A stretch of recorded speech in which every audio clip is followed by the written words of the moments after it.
Buenas tardes. Ole, los buenos micrófonos.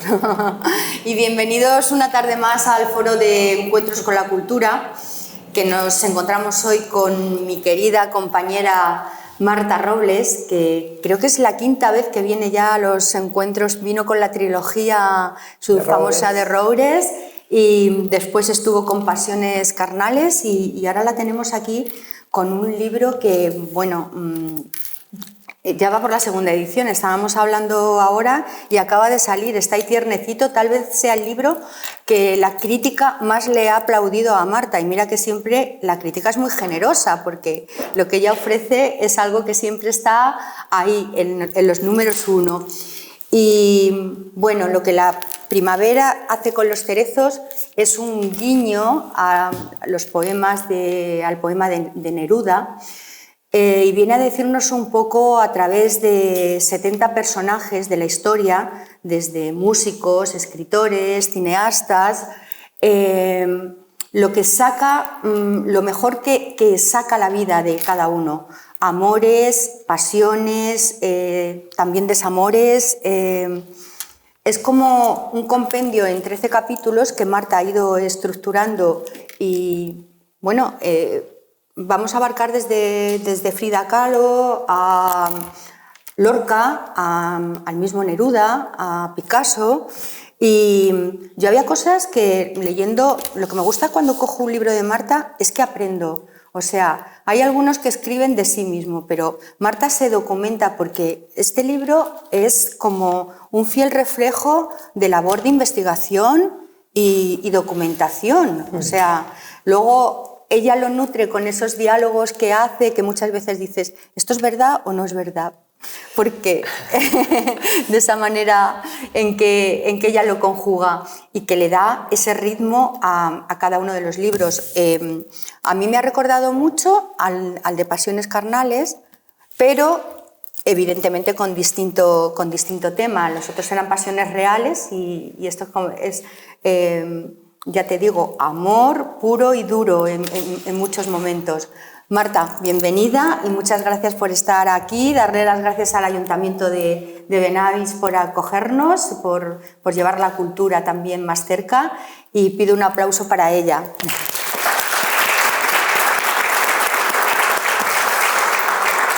Bueno, muy buenas tardes y muchísimas gracias por recibirme hoy aquí. Esta tarde he venido casi despedida de Madrid porque íbamos con el tiempo justito, pero me alegra haber podido llegar para estar con todos vosotros. Lo que la primavera hace con los cerezos es el último verso del poema 14 de los 20 poemas de amor y una canción desesperada de Neruda, que completo es quiero hacer contigo lo que la primavera hace con los cerezos. Para mí ese verso de alguna manera ejemplifica lo mejor que puede hacer el amor con el otro, que es sacar lo mejor de sí. Y amamos tan mal, es tan difícil amar bien. Recorriendo las biografías y las historias de los grandes artistas de todos los tiempos, me he dado cuenta una vez más de que amamos tan mal que me parecía muy bonito poner precisamente ese verso del buen amor. En el que se amaba bien. En el que realmente se nos enseña que también se puede amar bien, que también se puede hacer eso que la primavera hace con los cerezos, que el otro florezca. Este libro es un ensayo como el libro anterior. Yo cuando empecé a escribir escribía no ficción hasta el año 2001, que empecé a escribir ficción y empecé con relatos y casi siempre novelas. Mis ensayos de los primeros tiempos eran ensayos periodísticos. Mis ensayos de ahora son ensayos absolutamente literarios. El único vínculo que existe entre Pasiones Carnales y lo que la primavera hace con los cerezos es que son dos ensayos. Pasiones Carnales lo que trataba de concretarle al lector era cómo había habido una serie de relaciones entre los más poderosos que habían cambiado los acontecimientos de la historia. En lo que la primavera hace con los cerezos, lo que trato de vincular es el amor, el desamor y la pérdida con la creación. Cómo esos sentimientos, esas emociones, son los que realmente llevan a los artistas a crear y a convertir sus obras en arte. Porque la diferencia entre lo que es arte y lo que no es arte es lo que irradia emoción. Un garabato, muchas veces hemos oído, pues esto de Picasso lo hacía mi niño. Es un garabatito así, un garabato que no tiene ninguna emoción. Ese mismo garabato lo hace Picasso y no sabes por qué, cuando lo ves, tiene una magia verdaderamente extraordinaria. Para emocionar con sus trabajos, para convertirlos en obras de arte, los propios creadores necesitan llenarse de emociones. ¿Y cuál es la única emoción que verdaderamente lo trasciende todo? El amor. Es verdad que aquí hay un enorme trabajo de investigación y es verdad que aquí hablo de las vidas de otros, pero los escritores en general, siempre lo digo, hablemos de lo que hablemos, escribamos de lo que escribamos, hablamos de nosotros mismos. Hablamos de nuestras propias emociones y de nuestros propios sentimientos. Y este libro tiene mucho que ver conmigo porque desde que era muy pequeña me ha parecido muy curioso, he sentido una enorme curiosidad por lo que había detrás de los trabajos de los grandes creadores, por cómo era posible que convirtieran sus trabajos en ese milagro que es para mí el arte en la literatura, el cine, la escultura, la poesía, la música. Y entonces he ido recorriendo, he hecho una serie de apartados diversos que, como decía muy bien antes Amparo, muchas de las veces precedo de una escena de ficción a partir de la cual el lector se puede zambullir un poco en las historias que luego le voy a trasladar, que son absolutamente reales y ciertas de todos estos protagonistas, en las que dejo constancia de lo que hace el amor con ellos, el amor, y no tanto la pasión, porque Freud decía que la creación era un impulso sexual. Era como un impulso sexual parecido al impulso que sentimos para comer, que necesitamos saciarlo de manera inmediata. O cuando defines lo que significa la pasión, que realmente es sufrimiento, que viene... Bueno, pero aquí es que, en este caso, eso es lo que decía Freud. Yo, sin embargo, creo que el amor va mucho más allá, porque, como decía Voltaire, ataca al mismo tiempo a la cabeza, al corazón y al cuerpo. Algo que ataca a la cabeza, al corazón y al cuerpo es lo que más nos mueve. Y cuando digo que nosotros, los escritores, hablamos siempre de dos temas, del amor y de la muerte, en realidad son los ejes que mueven a los seres humanos. Pero si me apuras, en realidad el que los mueve es el amor, porque cuando hablamos de muerte, la muerte nos preocupa por ese sentimiento de incertidumbre que nos provoca y sobre todo porque nos va a separar o va a separar a otros de sus seres queridos, porque nos separa de nuestros seres queridos. Volvemos al amor. El amor es el que lo mueve todo.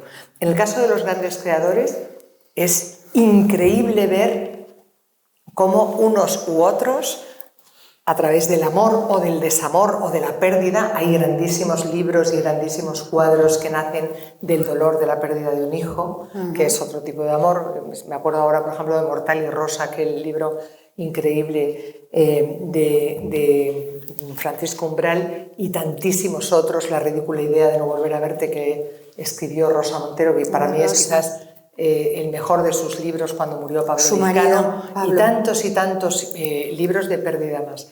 Pero realmente, para que haya un desamor, tiene que haber un amor previo, con lo cual todo gira en realidad en torno al amor. Y como bien decías, este libro está estructurado en 13 capítulos bastante particulares, que es como yo he querido organizarlos, porque en realidad un ensayo es partir de una teoría propia, de esa teoría mía, de relacionar el amor, el desamor y la pérdida con la creación, para trasladársela al lector con esa complicidad y para que además él se plantee o resuelva o concluya como le apetezca después de ofrecerle un poco todas las historias.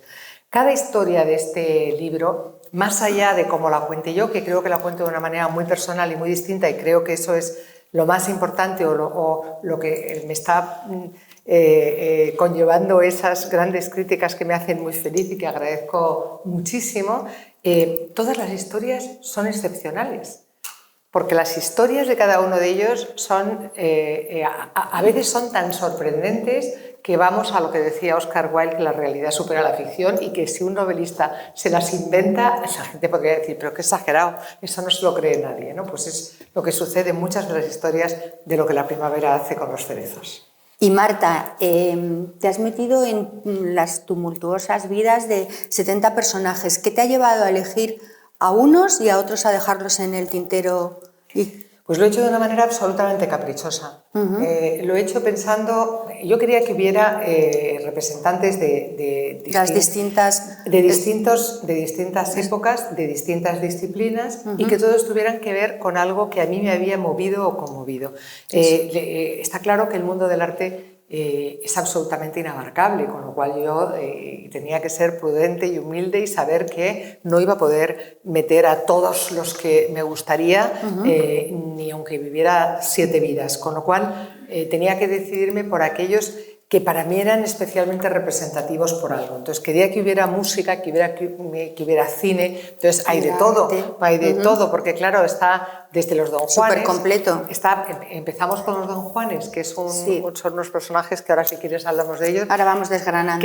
Que son verdaderamente muy extraordinarios porque los propios creadores del mito de Don Juan emulan el personaje que crean. Claro, tú hablas mucho del amor y para ti la mejor definición del amor es la misma de Lope de Vega en ese poema que escribe, ¿verdad?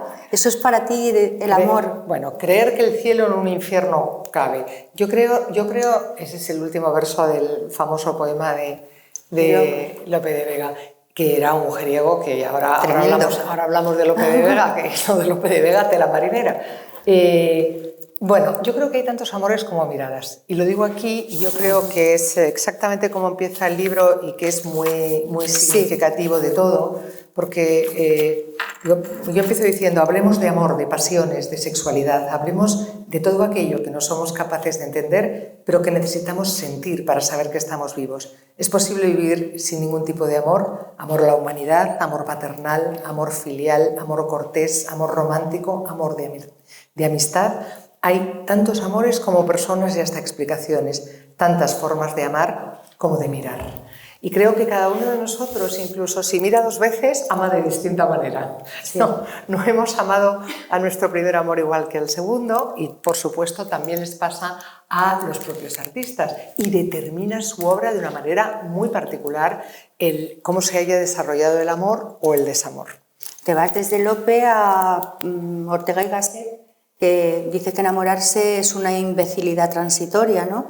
Es un estado de imbecilidad transitoria. Vamos a ver, Ortega y Gasset decía que el amor era un estado de estupidez transitoria o un estado de imbecilidad transitoria.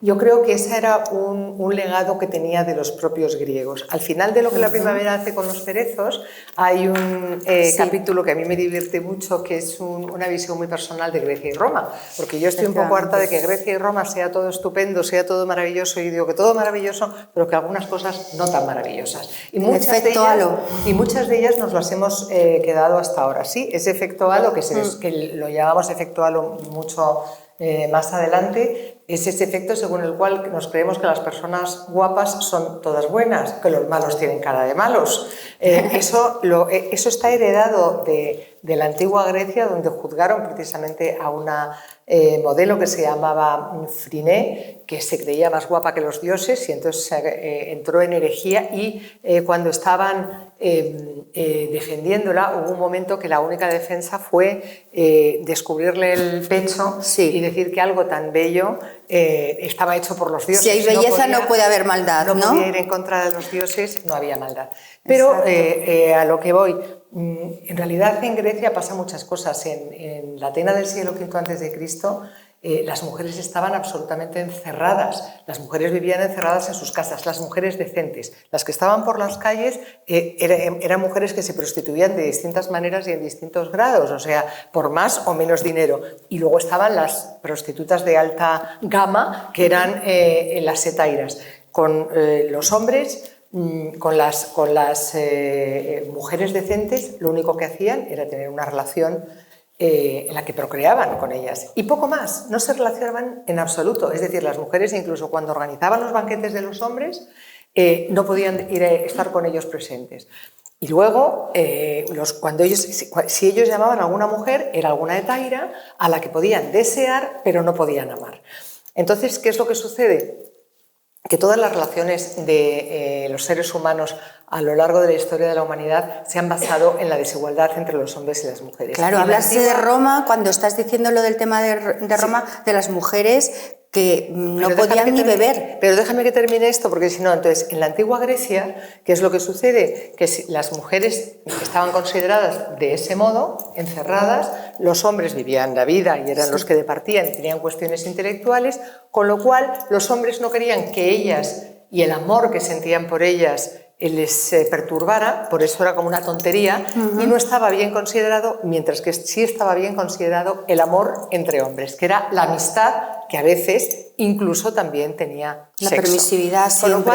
Con lo cual, realmente, cuando pensamos que todo era fantástico, yo digo que todo no era tan fantástico, eso es de lo que tú hablabas, que ya nos vamos a la antigua Roma también, claro, en una Roma donde mujeres también todavía encerradas, cuando reciben a todos los miembros masculinos de su familia, da lo mismo que sea el marido, que los hermanos, que los cuñados, que los tíos, que los primos, las besan en la boca, pero no las besan en la boca por ningún tipo de amor, las besan en la boca para saber si han bebido, porque si beben las castigan e incluso las matan. O sea que ese beso que nos gusta tanto, era un alcoholímetro. Tan listos no eran, ¿eh? El beso de la araña, vamos. Tan listos no eran. Sí, es como una manera de que las mujeres en esa época que decían, no, es que la sociedad de Roma era la más avanzada, pero era para ellos, evidentemente. Bueno, es que lo que yo digo es que se han trasladado muchos conceptos de todas las cosas, porque en este libro, en lo que la primavera hace con los cerezos, al final yo hago un alegato contra la cultura de la cancelación y entonces digo que evidentemente un grandísimo artista como el propio Neruda, que da título a este libro con estos versos tan maravillosos, uno de los más grandes poetas en español, pues que es un grandísimo artista, pero no era una gran persona. Se portó fatal con su mujer, abandonó a su hija Malva Marina, que tenía una hidrocefalia, y supimos cuando murió, porque lo publicó en sus memorias, que había violado a una chica. Con lo cual, claro, ¿qué es lo que tenemos que hacer? ¿Olvidarnos de Neruda y no volver a leerlo? Desde mi punto de vista, no. Si hay algún artista que comete un delito, que se vaya a la cárcel y que pague por ese delito. Pero incluso que se le quiten los derechos de su obra, pero que no nos los quiten a nosotros, porque entonces a quien castigan es a la propia humanidad. Nos dejarían sin genios, porque mira, también hablas en ese capítulo de Picasso y se repite un poco ese maltrato a la... El de Picasso es, si cabe, más flagrante, porque Picasso, que es probablemente el pintor de quien más me gustaría tener un cuadro en mi casa, pero nunca me gustaría tenerlo sentado al lado. Picasso era un tipo muy brillante y bueno, muy malo, muy mala persona, muy maltratador, trataba fatal, o sea, las mujeres que tenía al lado las exprimía por completo, de hecho, cada una de sus etapas va acorde con los distintos amores y él las exprimía, pero quiero decir maltrato, hasta colillas apagadas en la piel. Cuidado, que maltrato. 2 de sus mujeres se suicidaron un tiempo después de acabar con la relación. O sea que no era un hombre bueno en absoluto. ¿Era un grandísimo artista? Sí, pero no era un hombre bueno y probablemente tampoco cocinaba bien. Si no, el mundo estaría muy mal repartido. El nieto de Joan Miró me contaba que su abuela temía cada vez que Picasso iba a ver a Miró, porque no quería que salieran juntos a ningún sitio, porque volvía el otro escandalizado, ¿no? Miró mucho más buenín, ¿no? Más en otra onda, y no quería que se juntara nunca me contaba en una entrevista, porque ya esa fama de malo ya la tenía incluso dentro de sus propias amistades, ¿no? Bueno, era una persona muy excéntrica y que vivía exclusivamente mirándose al espejo y para él. Hay que decir que hay personas que necesitan... Yo a veces pienso que hay cierto regodeo en el exceso de emoción, incluso en esa maldad, en sentirlo todo 2 veces, precisamente para poder creer. Hay uno de los capítulos que comentamos ahora, que es el capítulo de los atormentados, Es un capítulo que comienza con una entrevista que le hice yo a un pintor que se llamaba Alfonso Fraile hace muchos años, cuando yo estaba en la facultad, que era uno de los grandes pintores de la época, con cuadros en el MoMA, uno de la generación de los 16. Entonces él siempre me decía que él quedaba con Gordillo y que decían, estamos en crisis, luego vamos a crear. Hay personas que parten de esa crisis, del dolor, del sufrimiento. El propio premio Nobel V.S. Naipaul suele decir que la diferencia entre lo que es literatura y lo que no lo es una carta que le escribe un chico un día cualquiera a su novia o esa carta que le escribe ese mismo chico el día antes de ser ajusticiado. Con lo cual, claro, al final todo se lleva muy al extremo. Pero empezamos por el principio, si quieres, ¿no? Sí, sí. Vamos a empezar por la primera parte de los Don Juanes. Venga. Empezamos por los Don Juanes. Sí. Empezamos por los Don Juanes. Los Don Juanes empiezan con una escena de ficción que yo sitúo en el Hotel Alfonso XIII de Sevilla. Y lo hago, pues es un tipo que está... se acaba de levantar después de tener relaciones sexuales con la mujer de su socio y se está tusando directamente para irse a la maestranza con otra señora tan contenta y la otra está como loca porque si él le dijera algo, él ya dejaría a su marido, cambiaría su vida, haría su historia y tal, pero él no tiene el más mínimo interés. Y lo pongo en el 2021 por una sencilla razón, porque parece que en este siglo pues ya están denostados por completo los Don Juanes, que ahora ya no queremos Don Juanes para nada, que ahora están muy mal vistos con esto del Me Too, y luego te encuentras cantidad en reuniones de un montón de señoras que dicen, no, si es que a mí me gustan los malotes, es que me gustan los canallas, y dices, maldita sea, sigue quedando el malote y el canalla, y ese es el germen muchas veces del maltrato, porque precisamente ¿por qué nos gustan a las mujeres los malos a veces o el canalla? Pues posiblemente por esa capacidad de admiración que nos han inoculado a lo largo de toda la historia, por ese pretender redimir y cambiar al otro y por pensar que al malo lo vamos a convertir en bueno. Nadie cambia, ni las mujeres, ni los hombres, ni los perros, ni los gatos. No cambia, no cambia. Bueno, el caso es que el personaje del mito de Don Juan es un personaje verdaderamente extraordinario, una gloria española que ha viajado por el planeta al completo. En todos los lugares se ha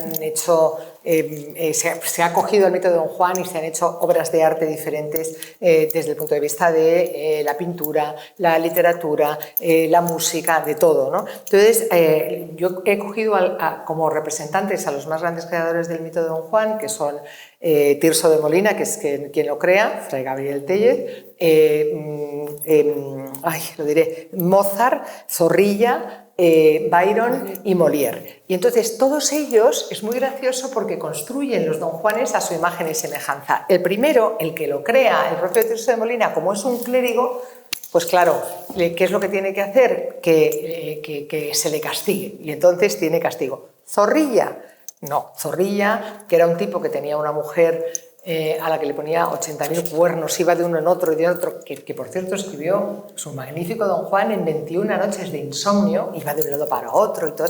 Bueno, pues este hombre, curiosamente, construye la imagen de un Don Juan al que el amor de doña Inés, por supuesto, acaba redimiéndole. ¿Por qué? Porque lo hace a su imagen y semejanza. Además de eso está, por ejemplo, el de Mozart. El de Mozart está hecho con mucho sentido del humor, como era Mozart.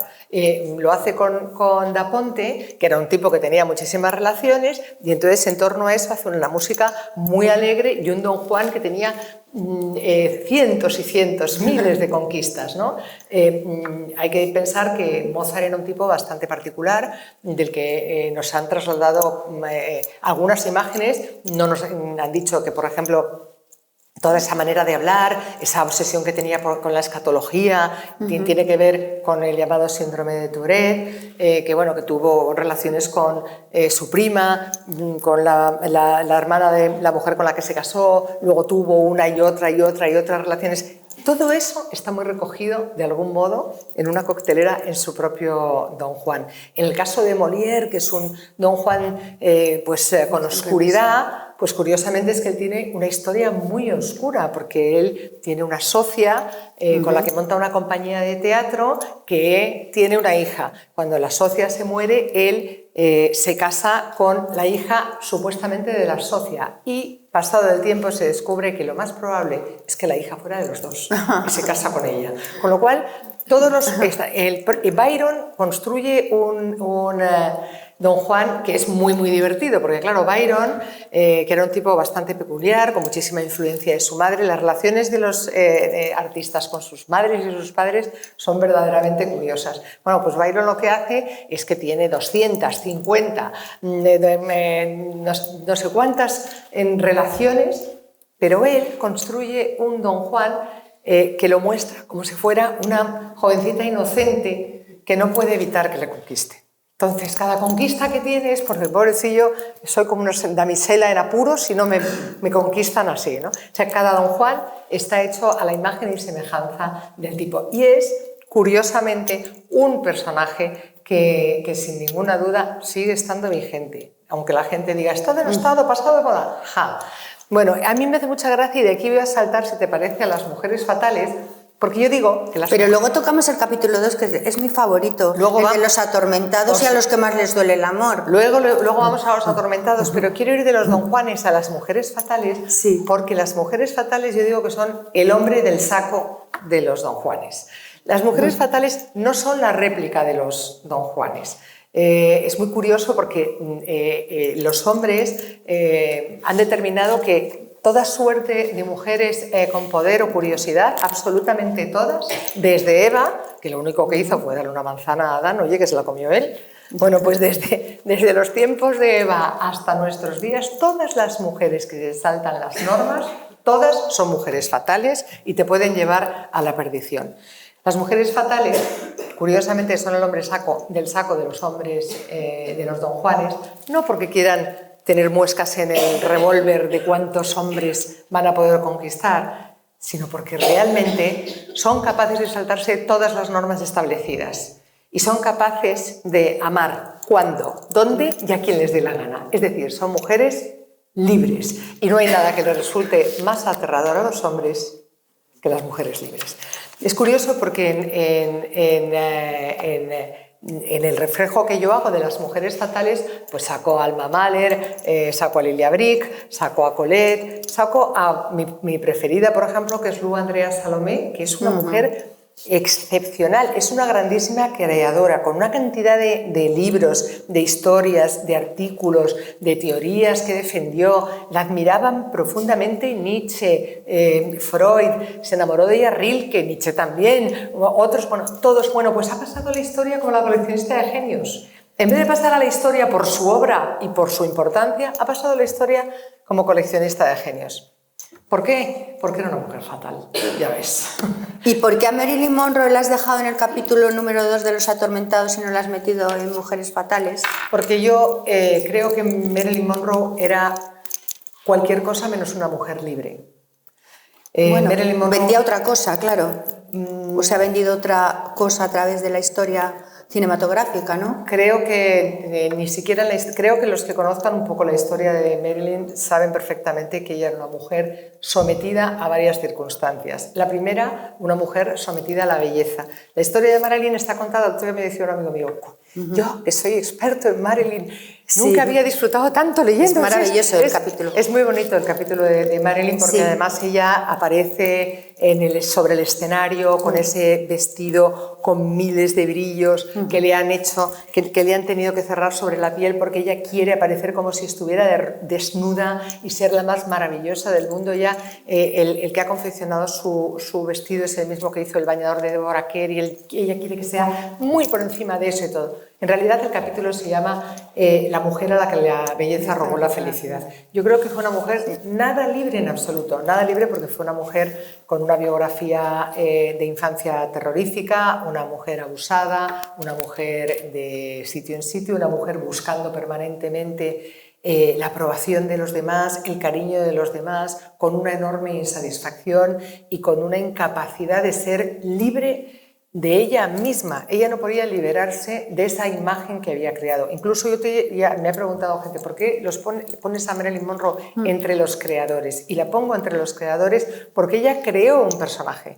Ese personaje detrás del que ella se oculta y que es el mismo personaje que de algún modo la mata, independientemente de que se mate ella o la... Le devora su personaje. Sí, él es un personaje que no le permite alcanzar la felicidad ni por asomo, ¿no? Por eso ella está en el capítulo preferido, Los Atormentados. Los atormentados son aquellos a los que más le duele el amor. Y entre ellos... Bueno, yo empiezo con la historia de Frida Kahlo y Diego Rivera, que también ya veréis, vais a ver... Mi favorita.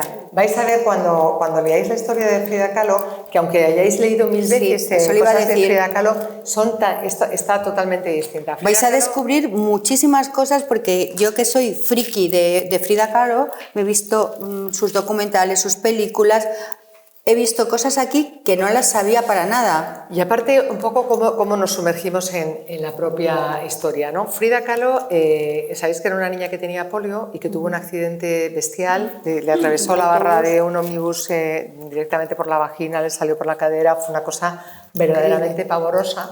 Y en la recuperación, que tenía que estar en horizontal, su madre le puso un espejo en la parte de arriba para que ella tuviera conciencia de sí misma y pudiera pintarse. Y ella estuvo mucho tiempo así, pero claro, ella era una mujer que tenía las piernecitas así, en fin.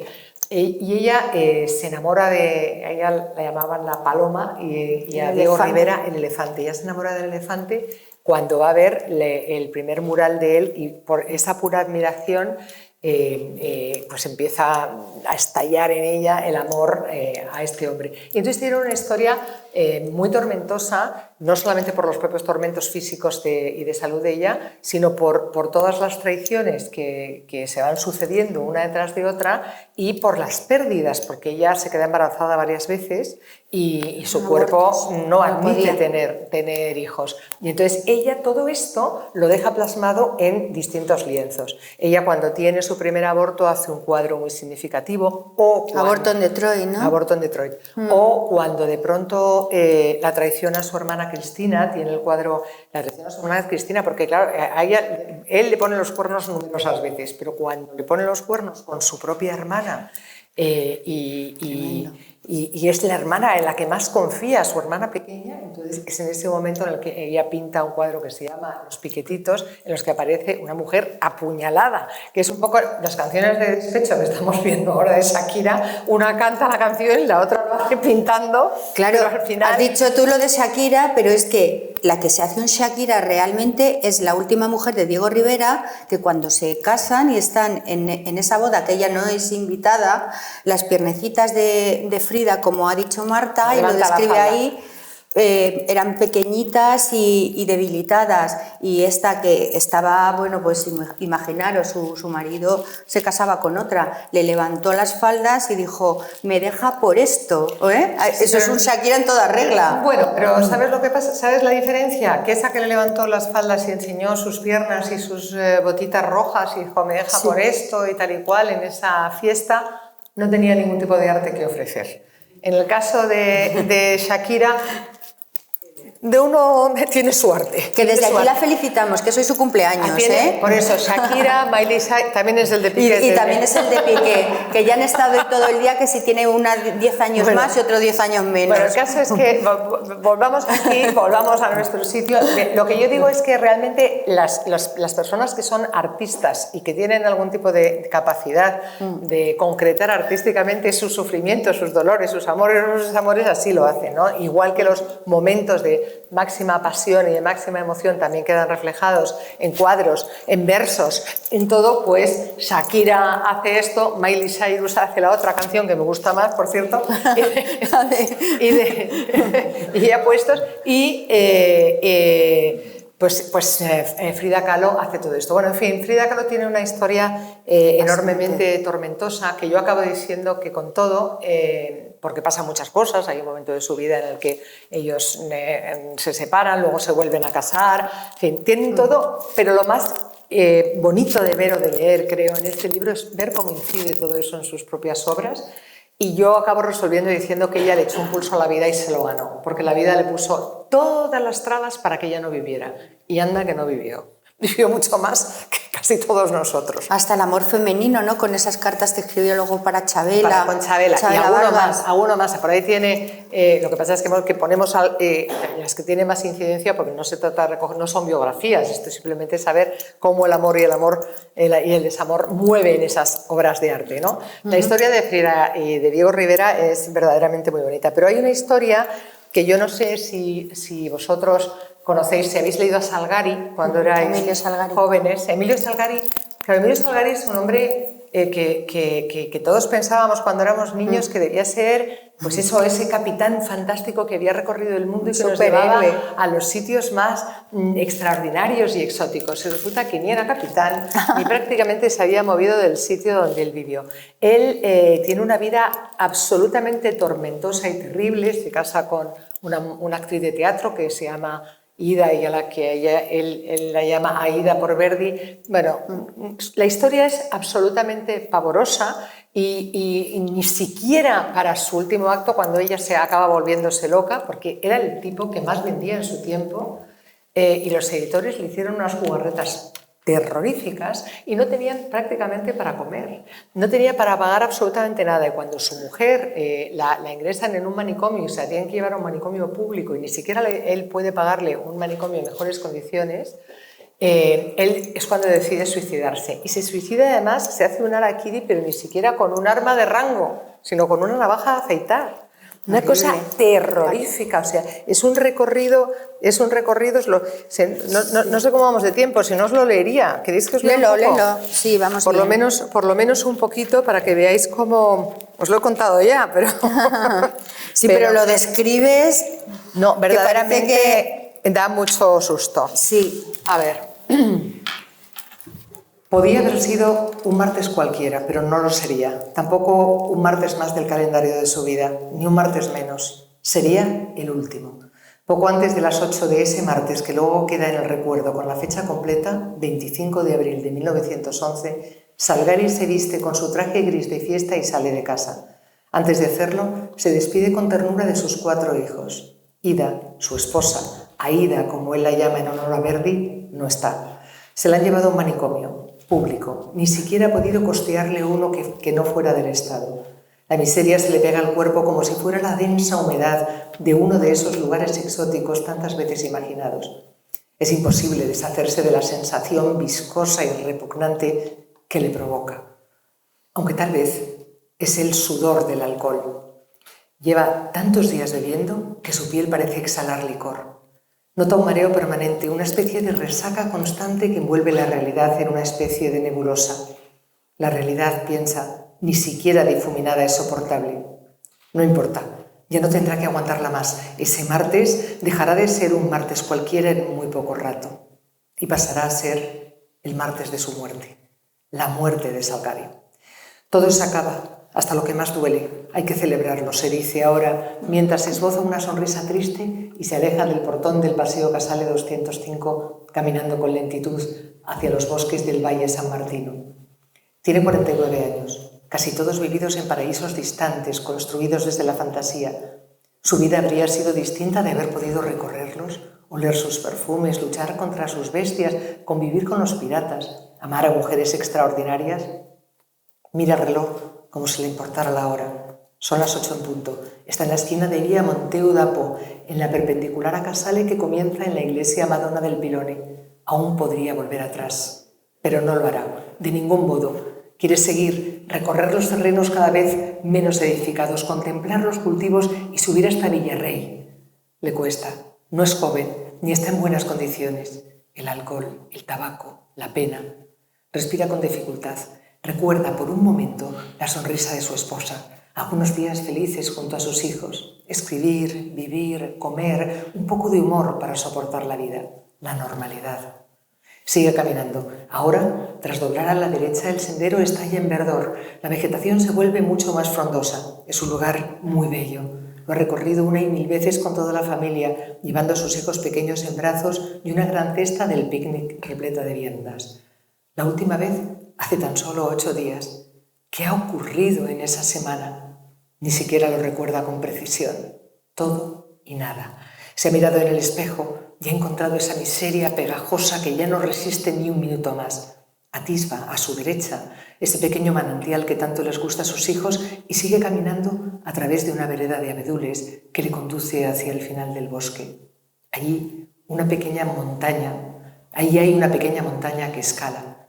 Se enciende el último cigarrillo, ese con el que acaban tantos relatos felices. Y luego continúa de bajada hacia una zona muy arbolada con las copas de los árboles entrelazadas y una inquietante oscuridad. Por un instante, el rayo de sol que se cuela entre ellas se le ilumina directo, parece que quisiera ofrecerle la posibilidad de salvarlo de la negritud de la muerte. Le hace dudar, pero ya es tarde. Se interna en ese bosque donde la carnosidad de las plantas y las flores y ese entramado de hojas de árboles hace que parezca que es de noche, y al llegar a un profundo barranco, sin pensarlo, saca su navaja de afeitar. Ni siquiera para el último acto de su vida tiene un arma de rango, se desabotona la camisa y el chaleco y se acuchilla el abdomen con tanta furia como si su agresor fuera otro. Tiene miedo de no morir, así que se corta también las carótidas a cada lado del cuello. Un chorro de sangre mana al instante de cada una de ellas. La muerte, así, lo sabe, será algo más dulce. De sus labios emerge un lánguido quejido. Cierra los ojos. No siente dolor, solo la pena del fracaso, que ya no existe, como él. Bueno, Telita. Tela. Cinematográfico. Total. Esta historia de la muerte de Salgari es aterradora. Al día siguiente de su muerte, además, le encontró una chiquilla que era una lavandera que iba para allá. La escena también es pavorosa. Cuando llega la policía, ven que es él. Él ha dejado 3 cartas para sus hijos, para los editores, para los del periódico, llamándoles ladrones directamente. Y es una historia de un tormento brutal, una vida siempre en el filo de la navaja, donde todas sus emociones, esas emociones que regaba con mucho alcohol y que compartía con Ida, quedan muy bien contadas en esos libros exóticos y en esos paisajes a los que él accedía gracias a estar permanentemente de biblioteca en biblioteca, que ahí también se viaja mucho. Esos son otros viajes más oníricos, ¿no? Otros viajes más oníricos, pero que también son verdaderamente interesantes. Aquí también hay un nombre que me gustaría destacar, que no sé si conocéis, que es el de Artemisia Gentileschi. Artemisia Gentileschi es uno de mis personajes favoritos de este libro. Y mira, también ahora tenemos en la actualidad, al final nos hace comprender muchas cosas. Artemisia Gentileschi es una pintora verdaderamente extraordinaria, italiana, seguidora de Caravaggio, y es una mujer a la que en su tiempo hubiera sido muy difícil que le pusieran un maestro para que ella pintara, porque en esa época las mujeres no tenían esos lujos, pero su padre se da cuenta de que tiene tantísimo talento que la lleva y le pone un maestro, que es el bueno de Tassi, y este bueno de Tassi le empieza a enseñar esto, aquello, y la viola. Y la viola, y ella, que siempre ha sido una mujer comprometida desde el principio y que en sus pinturas siempre trataba de denunciar un poco las cosas que sucedían en su entorno, decide que no quiere aceptar esa violación.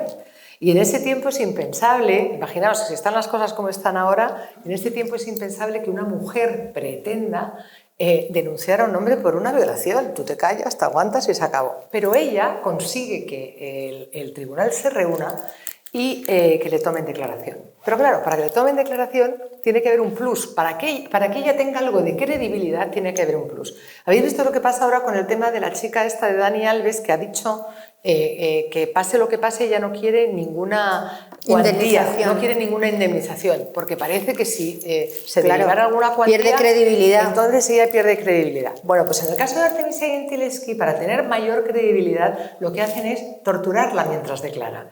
Y le ponen unas cuerdas con unos nudos en los dedos mientras le toman declaración y le van chascando uno a uno, clac, clac, le van rompiendo las falanges. Y de este modo, que ella aguanta, para que le tomen declaración, él va poniendo testigos falsos hasta que al final todo llega, digamos, a buen puerto y le condenan. Una condena nimia, una condena de 5 años que luego él nunca cumple, se va, vuelve, etcétera, etcétera. Pero una condena que es histórica y que realmente habla del enorme valor que tenía esta mujer.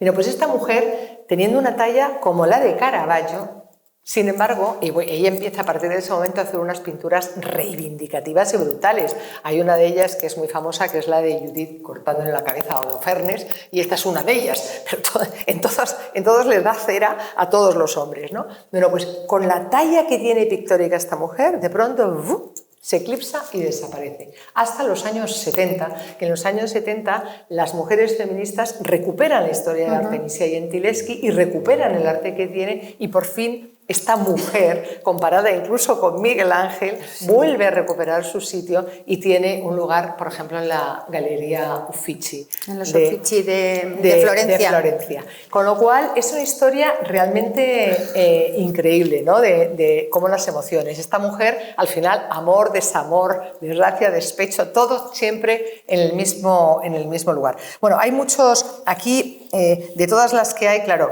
hay alguna que de la que tengo que hablar. Está Jaime Gil de Viedma, que tiene una historia potente. Está Tchaikovsky, que de Tchaikovsky me gustaría resaltar que la historia de Tchaikovsky era homosexual y era homosexual, y en la Rusia de Tchaikovsky la homosexualidad estaba totalmente prohibida, cosa que, por cierto, sigue prohibida ahora, porque desde que volvió Putin, lo primero que hizo fue poner esa ley contra la homosexualidad. Y curiosamente, cuando fue el aniversario de Tchaikovsky, lo que él hizo de inmediato fue decir que no importaba su sexualidad, solo su música. Y claro que importaba. Él fue un hombre verdaderamente infeliz, un hombre que él pensaba que tenía que renunciar a su naturaleza como fuera, tenía que buscar esa fórmula para luchar contra ella. Entonces se casó con una señora a la que también hizo muy infeliz, porque claro, no la podía tocar ni con un palo, y trató de suicidarse en 2 ocasiones.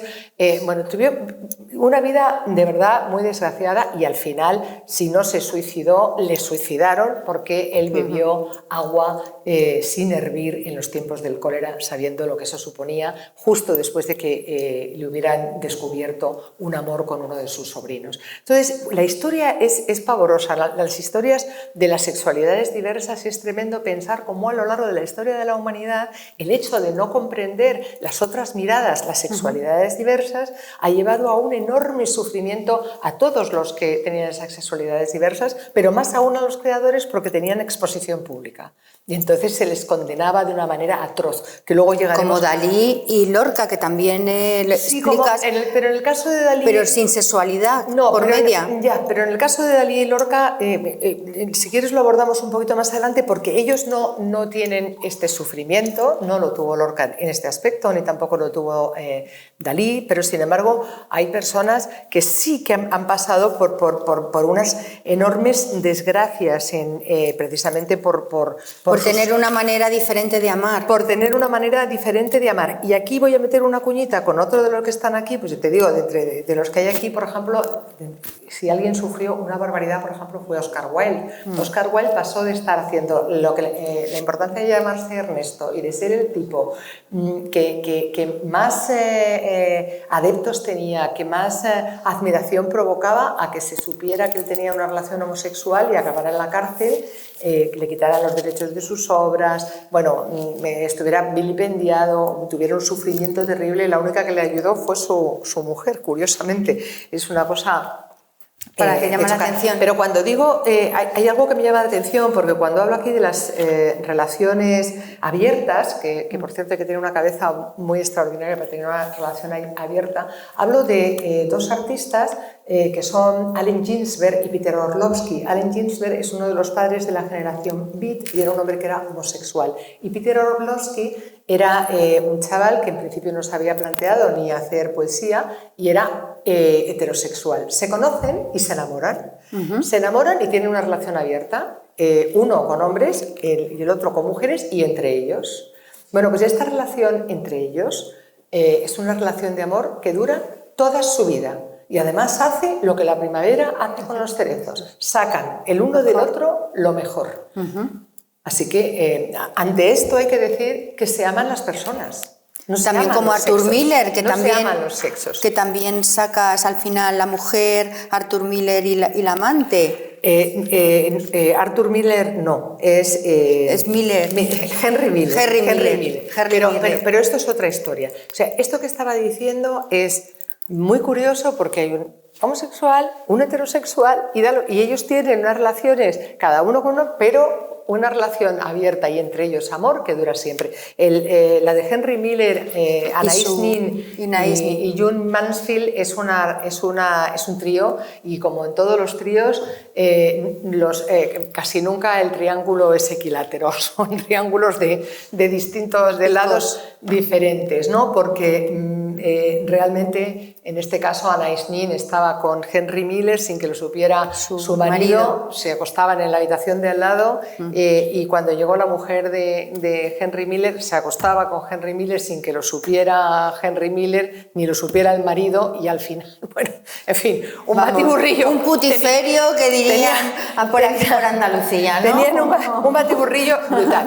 Pero os quiero contar también la historia de Henri de Toulouse-Lautrec, que es este cuadro, es un cuadro de Toulouse-Lautrec, que es un cuadro maravilloso. Pues Toulouse-Lautrec, como sabéis, tenía una madre que creía muchísimo en él pertenecía a la alta sociedad, la madre creía muchísimo en su talento y le apoyaba muchísimo, pero él tuvo una desgraciada caída y se rompió la cadera, y eso fue lo que no le dejó crecer. La gente pensaba que tenía acondroplasia, que era enano, pero lo que pasaba era que el hueso no permitía el desarrollo normal.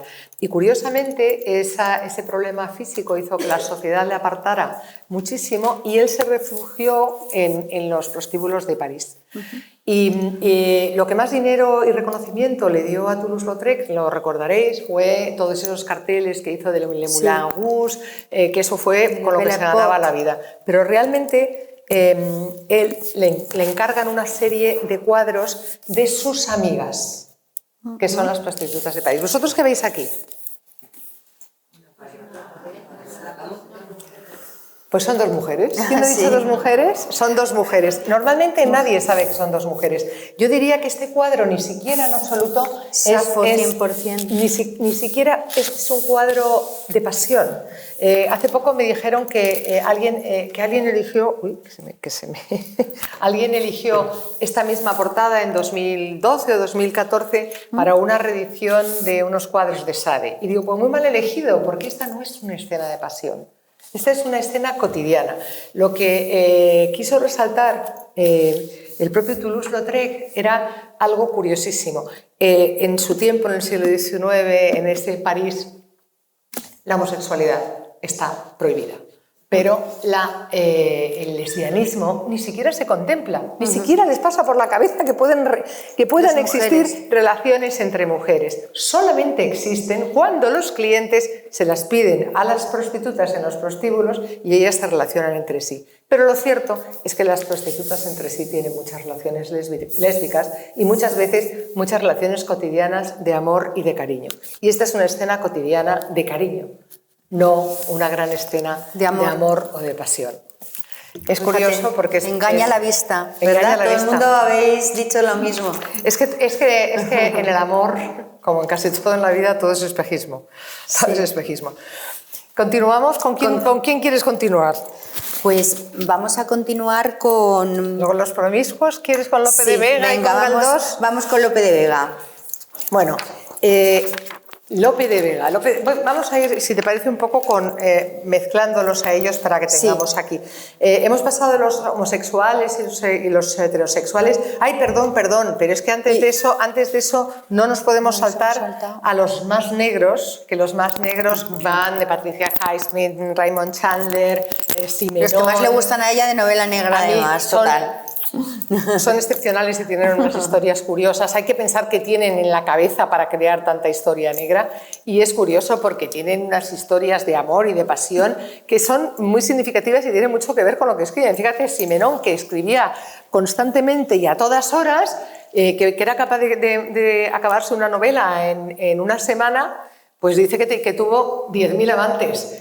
Yo cuando le ponen cifra no me las creo, ¿eh? Sea Simenón, Julio Iglesias... Eso te iba a decir, me la has quitado, porque la palabra de Julio Iglesias de las 10.000 también siempre está en la boca. Pero realmente es curioso, porque este hombre escribía y era así. Aquí hay unas historias muy curiosas, pero hay otras historias que son muy llamativas, que es las de los asesinos. Y entre las de los asesinos está la de Caravaggio, que sabéis que era un pendenciero total, y que lo que hace es que en un partido de pala corta a su adversario, era un tipo que era un pendenciero, o sea, de pronto y se pegaba con uno por la calle y luego con otro, tal.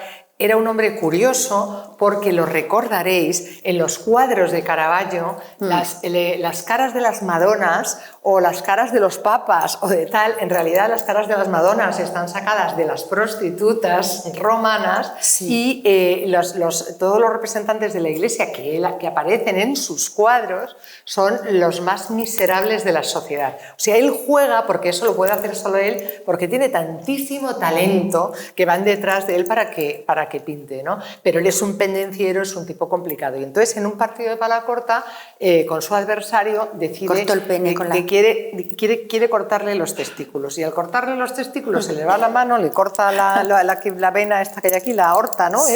Le corta y se desangra, y al desangrarse se convierte en asesino y, claro, tiene que huir. Cuando dice, no, pero pues, ¿de verdad fue por el partido? No, la realidad es que parece ser que este hombre, que era un hombre también de la alta sociedad, era un tipo que además era un proxeneta que estaba extorsionando a sus amigas, las prostitutas, entre ellas a una con la que él tenía una relación de amor.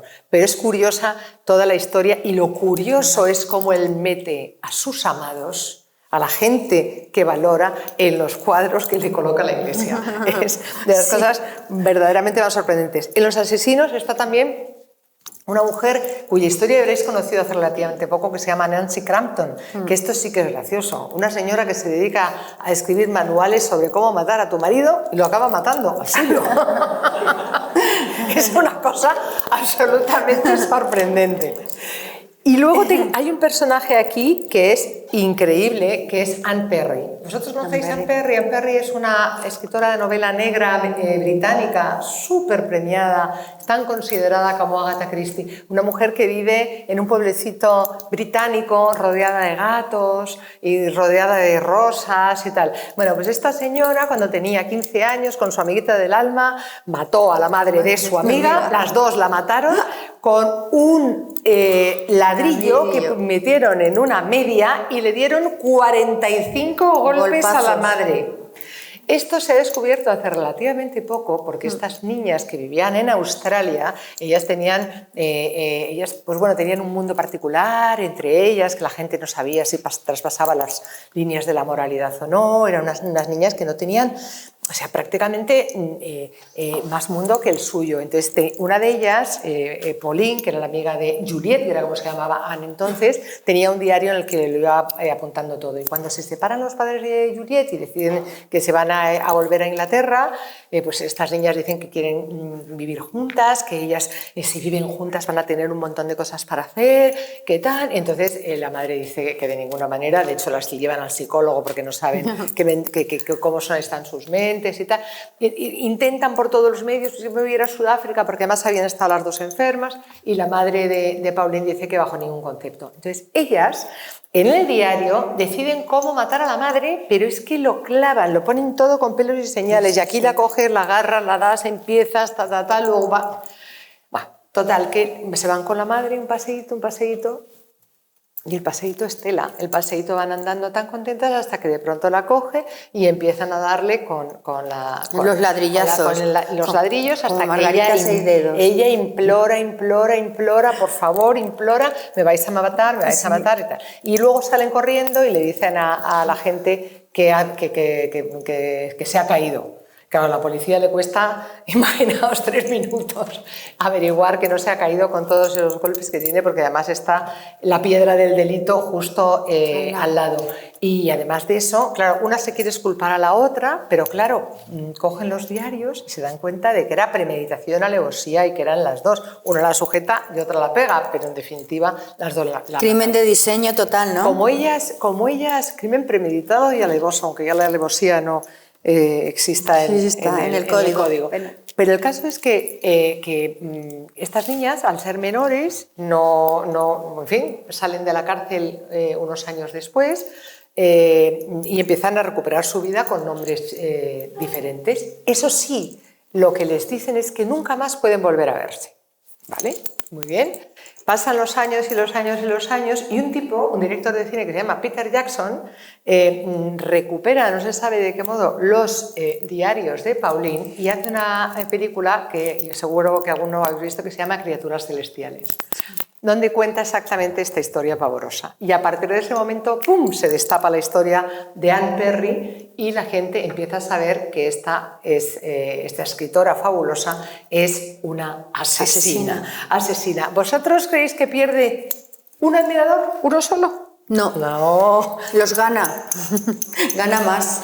Gana más. Es curioso. Hay otro de los asesinos que a mí me llama la atención, que es William Burroughs, que estos, como todos los de la generación Beat, este es otro de los padres de la generación Beat, pues William Burroughs mata a su mujer, también tiene siempre aquí hay unas sexualidades muy comprometidas y muy torturadas y muy todo, pero bueno, estos viven metiéndose droga permanente desde el principio de los tiempos, ¿no?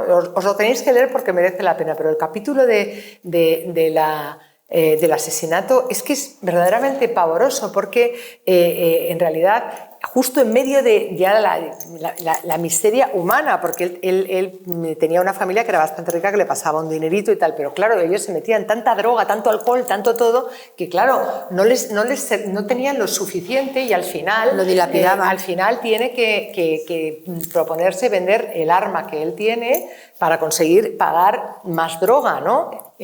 Entonces se van a la casa de un tipo igual de drogados que ellos, igual de bebidos, igual de esto, igual de todo, y están allí y el tipo que va a comprar el arma no llega y el otro venga a jugar con el arma y entonces coge y le dice a su mujer que se ponga en plan, pero como si fuera Guillermo Tell, y si te pongo esto aquí encima, como si te pongo una manzana, pues venga, ¿a que no me lo pones? ¿A que te lo pongo? ¿A que te lo pongo? Si yo nunca he fallado, que me lo pone, me da, ¡pum! Y la mata. Y se convierte en asesino y por supuesto no va prácticamente a la cárcel porque su familia le saca.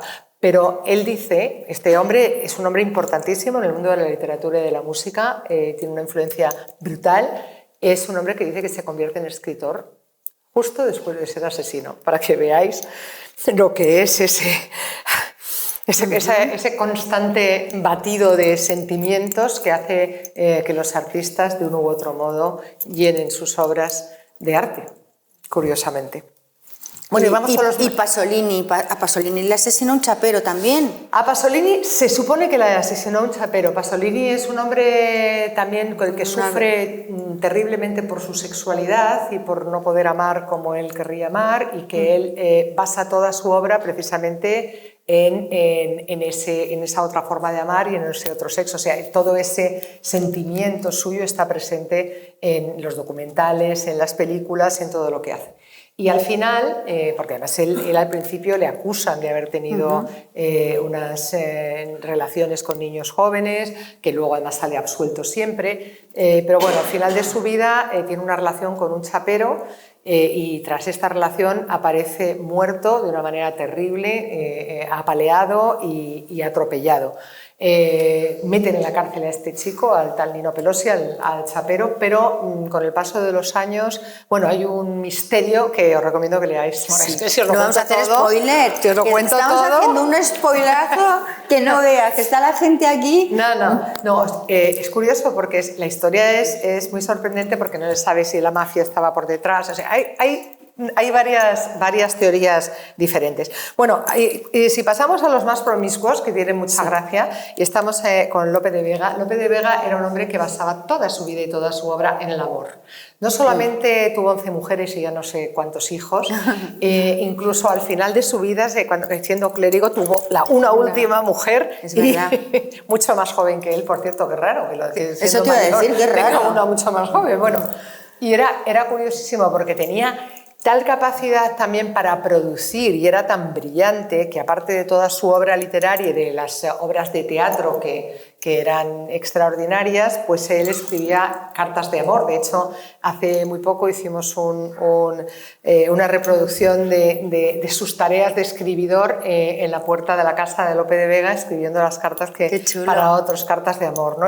Tuvimos varios escritores escribiendo cartas de amor para otros. Y Lope de Vega era un tipo bastante particular. Pero si alguien sorprende, es Benito Pérez Galdós. ¿Qué pensáis vosotros de Benito Pérez Galdós? ¿Que ligaba mucho? No. Nada, ¿no? Nada, o sea, con la Pardo Bazán y ya, ¿no? Ya, pues os vais a enterar de lo que vale un peine. Benito Pérez Galdós, que es uno de esos escritores que si alguien no ha leído se tiene que leer, porque entre otras cosas tiene una capacidad para descubrir la psique femenina y los sentimientos femeninos. Es tan capaz de saber cómo viven y cómo sienten y cómo sueñan las mujeres que dices, ¿pero cómo es posible? Pues con la experiencia, santa madre de la ciencia. Este hombre, por supuesto, que tuvo una relación por encima de las demás con la Pardo Bazán y probablemente, bueno, fue sin duda la relación más importante de su vida, entre otras cosas porque fue la única relación que tuvo de igualdad. De igualdad, era una tía... que la Pardo Bazán era mucho. Mucha Pardo Bazán, sí, pero la Pardo Bazán la dejó por otra, la dejó por la Lorenza esta que tenía a su lado y la dejó que le parecía que estaba mejor y se fue. O sea que en realidad él estuvo manteniendo muchísimas relaciones desde el principio de su vida hasta el final y curiosamente, y lo vais a ver cuando leáis el capítulo, cada vez que tenía una relación con una o con otra, inmediatamente la convertía en un personaje de una de sus novelas. Con lo cual todas están representadas en todos los sitios y además maravillosamente representadas porque tienen sus sentimientos. O sea, él se fijaba mucho en todo ello, ¿no? Es muy gracioso porque su historia además era pues eso, un canario así como misterioso y desde el primer momento él se enamoró primero de una prima suya, nunca se sabe, porque aquí yo establezco también una teoría de Gregorio Marañón, de por qué no se llegó a casar, que si se hubiera casado con esa prima. El caso es que, ya lo veréis que mal no se lo pasó, Mal no se lo pasó y él en esa época lo que hacía es que tenía un amor y otro amor, le regalaba una máquina de coser y ya venga. Vale. Y pasaba a la siguiente. A tejer. Pasaba a la siguiente. Hay personajes aquí muy promiscuos como es Gabriele D'Annunzio, que es uno de mis personajes fetiche y preferidos. Gabriele D'Annunzio es un personaje curioso porque hay que pensar que este hombre que medía unos 62, tenía las caderas anchas, era calvete y no es que fuera guapo, era un dandy, se atusaba mucho, pero oye, se ligaba todo el personal a Eleonora Duse, a Luisa Casati, hasta hubo una condesa que le pagaba por tener relaciones sexuales con él un sueldecito al mes, en fin, es que era, claro, tenía mucho que decir, tenía un pico de oro y aparte, fíjate si tenía un pico de oro que arengó a las tropas, incluso para conquistar un estado, el estado de Fiume. O sea, la historia de este hombre, de Gabriele D'Annunzio, también es peculiarísima. Has dicho antes a Galdós, pero Marta, si no hubieras cerrado la edición tan pronto, ¿a otro de los grandes escritores como es Vargas Llosa lo hubieras metido en un capitulito? No, porque teniendo tantos muertos, ¿para qué me voy a liar con un vivo? No, hombre, pero es que algún vivo también tenía que entrar, ¿no? Los vivos se los dejo al periodismo. Ocúpate. Bueno. Pero es verdad que hubiera sido también una historia apasionante. Pues sale. Venga, dale. Ya se han vertido ríos de tinta, ¿no? Otras compañeras ya lo han hecho. No, yo siempre te digo que yo creo que para hacer literatura es necesaria la perspectiva, que al final cuando escribes dentro del torbellino de las cosas, ves las cosas desde un solo... Hay que ponerle distancia. Claro, ves las cosas desde un solo punto de vista, entonces al final cuentas las verdades a medias, con lo cual merece la pena no hacerlo. Bueno, aquí hay muchos personajes, está Ernest Hemingway, el que descubro algo rarito. Y ahí lo dejo. Y os lo tenéis que leer lo que es lo rarito. Lamar. Yo no sé, ¿conocéis la historia de Hedy Lamarr? Bueno, os voy a contar un poquito, porque si no ya contároslo todo no puede ser. Pero la historia de Hedy Lamarr a mí me llama muchísimo la atención Hedy Lamarr es la actriz ingeniera. Hedy Lamarr se supone que era una de las mujeres más bellas del cine y fue la que protagonizó el primer desnudo completo en una película checa que se llamaba Éxtasis, y la primera mujer que protagonizó un orgasmo en el cine. Y de hecho, para que le saliera la cara de orgasmo, la pinchaba el director con un alfiler en las nalgas. Fijaos lo que es. Bueno, el caso es que esta mujer, en su Austria natal al principio, ella empieza a estudiar la ingeniería, pero de pronto decide que quiere dedicarse al teatro. Inmediatamente llama la atención de un director, hace esta película, imaginaos en lo que se convierte. Hay algunas, os diré que en el libro, porque ya lo veréis, hay 2 cuadernillos de imágenes y hay algunas imágenes precisamente de Hedy Lamarr que son curiosísimas de ver. Y entonces, pues nada, Hedy Lamarr,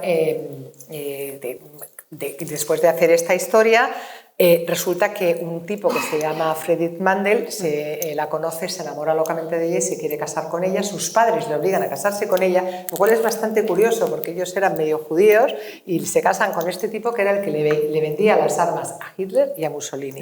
Entonces este tío se vuelve loco con todas las copias esas de esta mujer desnuda y tal, y no sé qué, las quiere retirar, por supuesto no lo consigue, aún a día de hoy las tenemos, y entonces la encierra absolutamente y solamente la lleva con él a sus reuniones para hablar de estos temas. Entonces ella va tomando notas y decide recuperar sus estudios de ingeniería. En ese tiempo va tomando notas de todo, y cuando por fin consigue escaparse, seduciendo a la criada y después llevándose su bicicleta y se va y consigue irse en el barco y hacer la amistad con B. Meyer y que le hagan un contrato y no sé cuántos y se va a Estados Unidos, una de las cosas que no quiere dejar es que todos esos conocimientos caigan en saco roto, y entonces ella inventa un ingenio que es ni más ni menos que el precursor de la Wi-Fi y del GPS.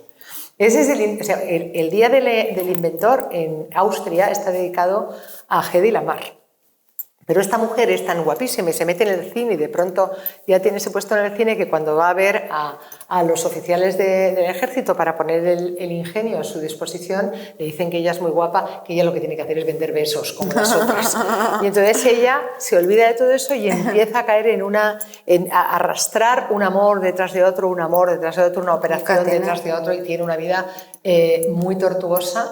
Y nunca le vuelve a dar pábulo a su inteligencia, porque en realidad no le han dejado ser inteligente, demasiado bella para ser inteligente. Por suerte tiene eso que tenemos, que es el Día de la Inventora en su país. Bueno, tenemos... a ver, es que no quiero contarlos. Vamos a acabar con los... y si queréis preguntar algo... Pues sí, ahora en cuanto terminara, voy a dar paso a que hagan un par de preguntas, ¿vale? Fenomenal. Pues vamos a acabar con un capítulo que a mí me llama mucho la atención, que es el de los maniáticos maltratadores... los maniáticos fetichistas y depravados. Porque el de Joyce. El de Joyce, sí. Porque fíjate que entre los maltratadores, machistas y malvados, pues está Quevedo, Enrique Jardiel Poncela, Neruda, Picasso y hasta Lennon, que pegaba a las mujeres, pero bien. ¡Qué menudas! Hasta que pegaba a las mujeres, hasta que se hizo pacifista, sí. O Bukowski, que tenía una vida terrorífica, pero que en realidad fue un hombre también muy maltratado, no solo por sus padres, sino por sus propias parejas. Porque Bukowski parece que es el tema de la literatura erótica y luego su vida va por otro lado, totalmente. Sí, la verdad que sí. Bueno, sin embargo, Joyce te ha emocionado a ti.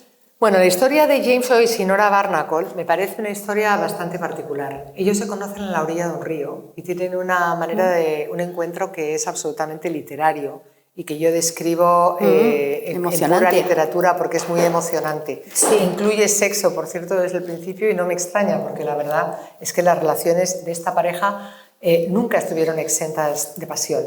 Lo más sorprendente es que él llamaba... Joyce a Nora le llamaba mi Irlanda portátil. Sí. Se tuvieron que separar en algunas ocasiones y mantenían una correspondencia que era pura pornografía, desde el principio de sus días hasta el final. Y pasaron por muchos avatares, porque tuvieron además una enfermedad mental de una hija, con lo cual sufrieron una barbaridad.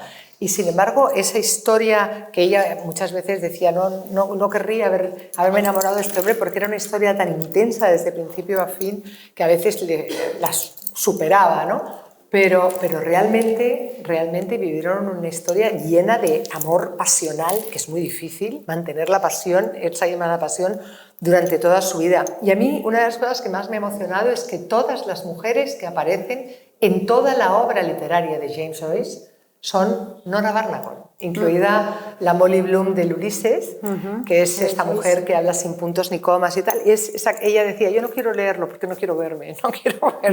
Y ella... pues ahí estaba en todas sus obras.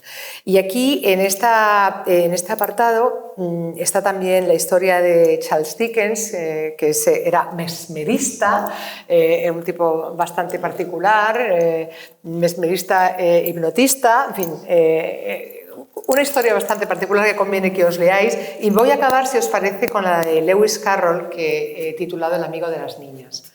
La historia de Lewis Carroll es bastante aterradora para los que hemos sido tan felices con un cuento como el de Alicia en el País de las Maravillas, absolutamente mágico. Este matemático y clérigo es un tipo que tiene unas relaciones con niñas, no solamente con Alice Liddell, sino con cientos de niñas a las que fotografía desnudas. Curiosamente, en la Inglaterra victoriana absolutamente puritana de entonces no estaba mal visto que los mayores hicieran esas fotografías. Pero claro, si trasladamos, por eso no se puede mirar nunca al pasado con los ojos del presente, pues si lo trasladamos a nuestros días, directamente este señor o lo llevábamos a un psiquiatra o directamente a la comisaría, ¿no? Si encontramos una serie de fotografías de las niñas desnudas. El caso es que los padres de la propia Alice Liddell en un momento determinado ya directamente le dice que no quieren que vuelva a ver más a la niña. Él mantiene unas correspondencias verdaderamente bellas y maravillosas con las niñas e inventa unos relatos tan apasionantes, tan extraordinarios, que no le hace ningún mal a las niñas. Pero ¿es un pedófilo, es un pederasta, qué es un depravado? Hay una cosa que dice, que yo cuento precisamente al empezar este capítulo, y es otra teoría, como no, del propio Freud, que igual que Simenón decía que un asesino es cualquiera de nosotros un segundo antes de cometer un asesinato, un depravado es aquel que traslada sus fantasías sexuales a la realidad. Según Freud, todos tenemos que tener fantasías sexuales y precisamente de esas fantasías sexuales es de donde emerge la imaginación y la creación. Lo que pasa es que hasta que no se convierten en realidad, se supone que no existe la depravación. ¿Somos depravados? Depende la fantasía sexual que tengamos dentro. ¿No somos? ¿No lo somos? Merece la pena que os leáis los capítulos para descubrir hasta qué punto y grado podemos o no serlo también nosotros. Y ir descubriendo esas caras de estos personajes que, pues por ejemplo, como lo de Lennon, no os lo podíais imaginar, o sea, cuando su mujer cuenta exactamente las palizas que daba a otras mujeres, ¿no? O el tema de Neruda, ¿no? Escribiendo de esa manera tan deliciosa y diciendo esas beldades que luego fuera como es, ¿no?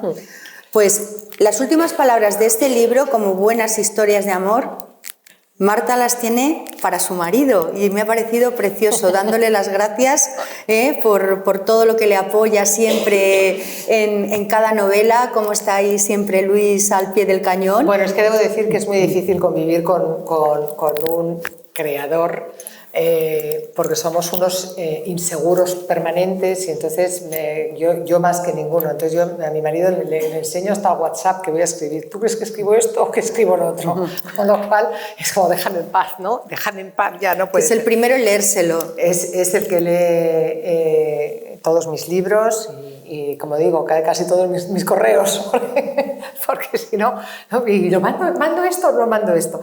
Bueno, este libro es un libro para la reflexión. Creo que es un libro que está lleno de emociones, historias absolutamente delirantes y deliciosas de conocer. Hay un cuadernillo que os recomiendo que le echéis un vistazo porque merece la pena. Las fotografías son geniales. Son fotografías antiguas de estos tipos que, bueno, no hemos hablado de una historia genial que es de los que le robaron el brillo a los otros, casi siempre a las otras, como el caso de Robert Capa y Gerda Taro, que Robert Capa todos pensamos que era un fotógrafo extraordinario y en realidad es una marca Carmen Lezárraga y Gregorio Fernández, que también lo sacas María Lezárraga. Pero el caso de... Tuvimos a Vanessa Monfort aquí en esta mesa, de María Lezárraga, la mujer sin nombre. Pues entonces sabéis bien de lo que se habla con el tema de María Lezárraga, pero en el caso de Robert Capa, que todos hemos pensado siempre que era, pues eso, el nombre de un fotógrafo, era el nombre de una marca, que aglutinaba los trabajos de Ingrid Friedman y de Gerda Taro. Y entonces ha tenido que pasar mucho tiempo para que se descubriera que ellos crearon esa marca para poder vender en un momento determinado y que luego ya él se quedó con el nombre y que ya cuando muere se descubre que buena parte de todo ese material que hemos estado pensando que era de Robert Capa, de este hombre, lo había hecho Gerda Taro. O sea que estas cosas, esta historia es bastante particular, aquí tenéis a Freinet, tenéis a todos, y bueno, en el epílogo hablo también de Rosa Montero, precisamente. Sí, de nuestra Rosita, que también ha estado en nuestro foro de encuentros. Sí, de Rosa Montero, que es una mujer excepcional y que nosotras nos cruzamos en muchas cosas porque ella hablaba de la locura, que también tiene mucho que ver a la hora de la creación, y yo del amor y de la pasión. En la última novela. Que en realidad el amor, la locura y la pasión casi van en pack. Con lo cual, pues ahí está, y bueno, tiene mucho que ver lo que cuento con algunas cosas que dice Rosa en ese epílogo. Y acabo haciendo ese alegato contra la cultura de la cancelación, desde donde quiero convenceros de verdad de que no pretendamos ni mirar el pasado con los ojos del presente, ni juzgar a los seres humanos solamente por sus actos, sino, mejor dicho, separar a los artistas, separar las obras de sus actos, porque si no, como bien decía antes Amparo, nos quedaremos sin artistas y sin emociones, y yo creo que no nos conviene. Y los genios tienen que vivir. Decía Shakespeare que cuando una persona deja de sentir el dolor ajeno, se convierte en un monstruo. Y yo creo que para sentir el dolor ajeno es conmoverse. Cuando tú sientes la empatía, las emociones, no solo las tuyas, sino la de los otros, te conmueves. Cuando simplemente vas a alguna parte o tienes la necesidad de hacer algo, te mueves. Pues mira, los Don Juanes tienen una voluntad, o sea, para mí los Don Juanes, que los aborrezco, tienen una voluntad clara de doblegar a la persona que tienen enfrente. O sea, los Don Juanes tienen una verdadera obsesión por ir a contar lo que hacen, ¿sabes? Esa historia de, no, ¿dónde vas a contarlo? Pues esa es la historia, ¿no? Esa es la esencia del puro Don Juan. El Don Juan tiene tantas carencias, se han establecido muchísimas teorías, incluso que tenía un punto de homosexualidad, que yo no creo, que tal, tantas cosas. Tiene tantas carencias que necesita permanentemente ponerse una muesca. O sea, es como si él presumiera. Él no va a dejar ni su amor ni su alma, ni va a hacer nada por potenciar al amor que tiene. Lo único que le importa es él mismo. Los promiscuos, hay veces que es el famoso no puedo evitarlo. Los promiscuos van de un lado a otro porque les divierte muchísimo el propio amor. Les divierte el juego del amor, pero no necesitan doblegar a la persona. Muchos de los promiscuos se callan todas sus conquistas, no necesitan contarlas en absoluto, viven en ese permanente juego. Es como una especie, y está explicado en el libro, como tú bien decías, porque hay muchos que cabrían en distintos sitios, pero es que los promiscuos tienen esa voluntad de ser promiscuos. A ellos les divierte, no son capaces de tener una sola relación, pero no porque quieran arrebatarle el alma, someter, y como los Don Juanes, sino porque ellos la vida la entienden desde la promiscuidad, desde distintas relaciones. De amor, de desamor y de pérdida. Lo que yo creo es que todo gira en torno al amor. O sea, creo que las grandes emociones todas parten del amor y luego se convierten en cualquier cosa.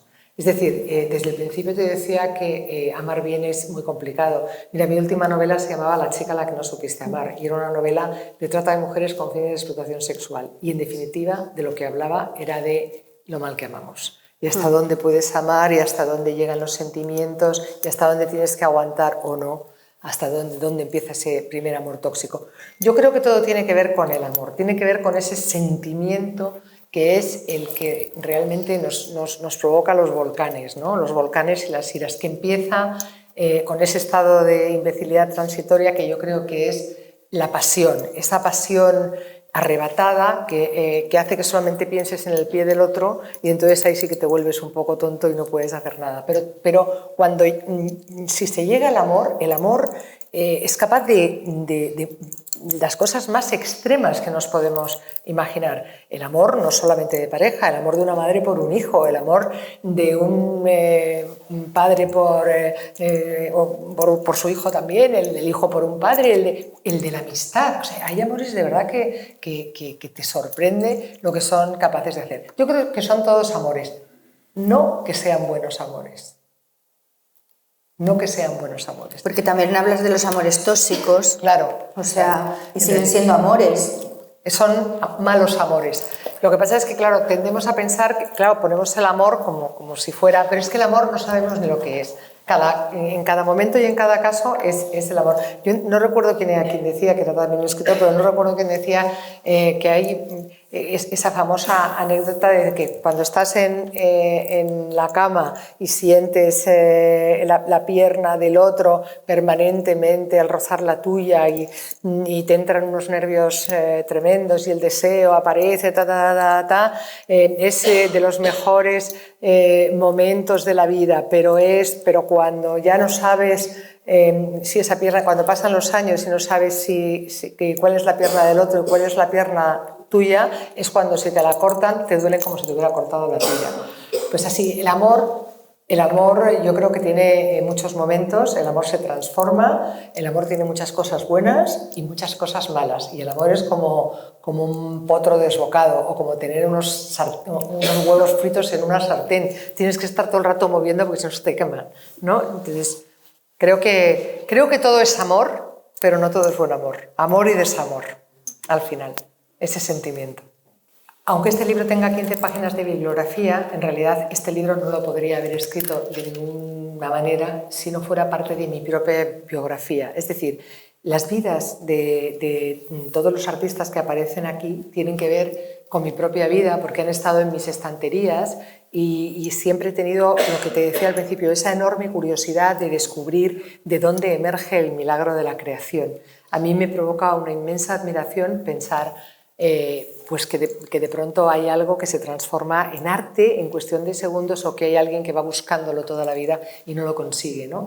Las vidas de los artistas creo que son muy difíciles precisamente porque no hay ningún artista que tenga una obra lineal. Las obras de los artistas, las vidas de los artistas como sus obras siempre son picos y valles.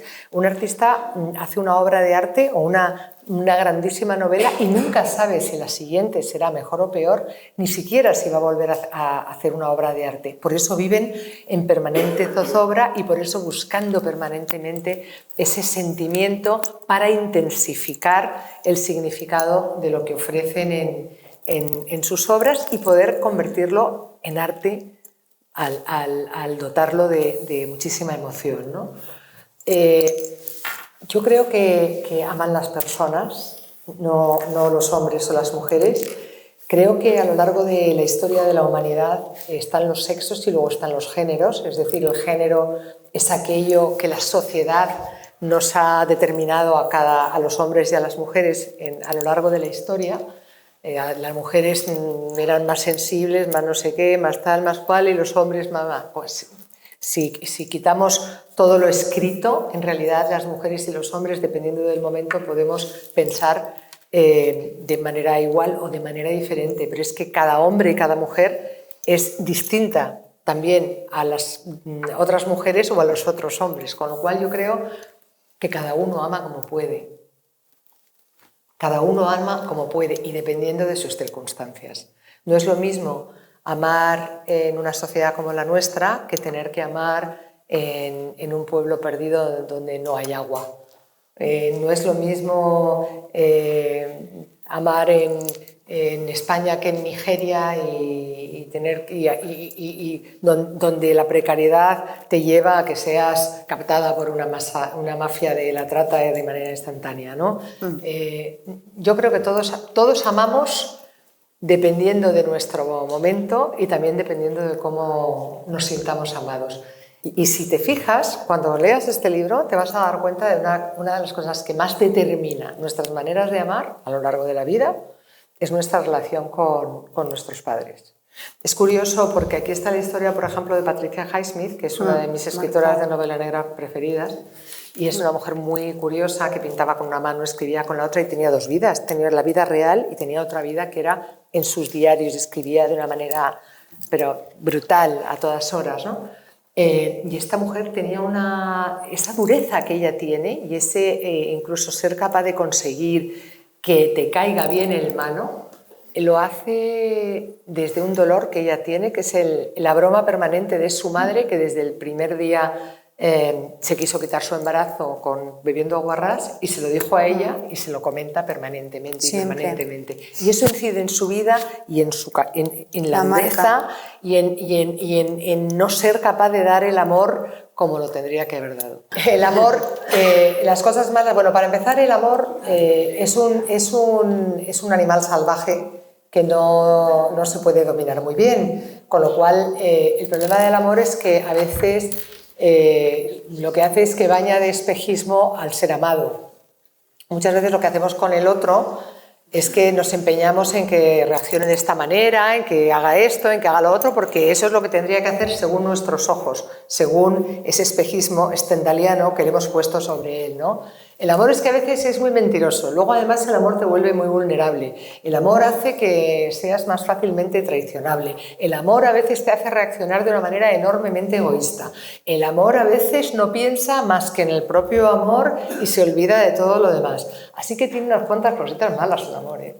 Entre hombres y mujeres el amor no estaba bien visto. El amor que estaba mejor visto en la Grecia clásica era el amor de la amistad. De hecho, Juan Eslava Galán, que siempre dice algo y que es un sabio, es el que me contaba, sí, quien inventó el amor fue Safo. Safo inventó el amor, o sea, las emociones químicas y tantas cosas, hasta el queer, en eso tan pequeñito que nos queda, inventó el amor. Pero en realidad el concepto de amor como nosotros lo sentimos ahora, ni en la Grecia clásica ni en la Roma antigua lo utilizaban como se utiliza ahora. No existía. Y no existía, vuelvo a repetir, porque el concepto de amor nunca se establecía desde la relación de igualdad. Entonces solamente había una relación de igualdad entre los hombres. Y por eso entre los hombres cabían el sexo y de unas maneras que no de otras, ya lo sabes. No, es que dependía, porque si dabas o recibías, a ver, no me voy a poner aquí a contar todo, pero eso está así. Y es curioso, pero claro, es que las relaciones con las mujeres eran... Aquí, por ejemplo, salen los Iambos de Simónides, claro, que te cuenta un poco la visión que tenían en esa Grecia de las mujeres. La isla de Lesbos. Los Iambos de Simónides, y salen, por ejemplo, todas las palabras referidas al amor, pero claro, es que ellos tenían tantas clases de amor porque el amor fundamental, digamos, que es el que nosotros tenemos en nuestras cabezas, primero que ninguno, no existía como tal. Sí, existía y se practicaba, pero se dejaban había muchas cosas que yo entiendo, y aparte esto es una visión muy personal, que cada uno tiene que tener la suya, pero para mí, por supuesto, existía y hasta podía haber una guerra y podía no sé cuántos por una pasión determinada, pero en definitiva, al final la mujer estaba encerrada. La mujer estaba encerrada, pero es que en el momento en el que estaba encerrada es que prácticamente no tenían relación con ellas. Es que ni en los banquetes, ni hablando, ni tal, ni cual, no tenían. De hecho, solamente tenían relaciones con las hetairas. Gracias a las hetairas, o sea, la sabiduría que pasa de mujer a mujer pasa en las escuelas de hetairas, que es muy sorprendente. Estaban bien vistas, pero no se las podía amar. Cuidado. Entonces, claro, estaban bien vistas, pero no se las podía llamar. Pero bueno, esto da para mesa... otro debate. Esto es otro debate para el próximo libro. Esto da para mesa redonda, que yo creo, porque además hace un frío aquí, que me estoy tengo muriendo, las manos heladas, totalmente. Es que como me ponga mala me va a dar algo, ¿eh? No, otra vez no, Marta, aquí tenemos cada vez que nos juntamos. A ver. Simplemente saber que el libro está fuera, que lo tiene ahí Jesús, que Marta os lo va a firmar, y que daros las gracias una vez más por haber acudido a un 5 que no habrá sin 6, porque ya está Marta preparando el siguiente. Pues... Sí, que por supuesto que sí, pero el próximo también lo traeré. Muchísimas gracias. Y al Ayuntamiento de Benavís también. Gracias, Marta.